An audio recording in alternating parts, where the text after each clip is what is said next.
அதாவதுங்கய்யா, யார் இப்ப அடுத்த 10 வருஷத்துல எலைட் சொசைட்டியா, ரிச்சா, இன்டெலிஜென்ட்டா, எஜுகேட்டடா, பூமியோட எல்லா ரிசோர்சஸையும் என்ஜாய் பண்ற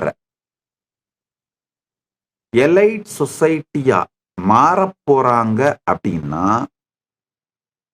இந்த advanced daily AI companions use பண்றவங்க தான் மாறப் போறாங்க. அது 50% ஆஃப் த பாப்புலேஷனா இருக்கும்.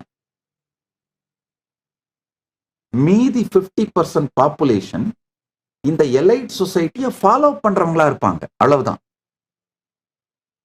இப்ப அந்த காலத்துலலாம் ஒருத்தனை டிப்ரைவ் பண்ணணும்னா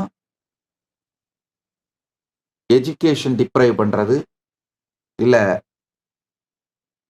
பொருளாதார ரீதியா அவனை வறுமையில வைக்கிறது, இப்படிலாம் டிப்ரைவ் பண்ணுவாங்க இல்லையா? இப்போ இந்த காலத்துல அதெல்லாம் இதுக்கு மேல அதெல்லாம் எதுவுமே முடியாது. அடுத்த 10 வருஷத்துக்குள்ள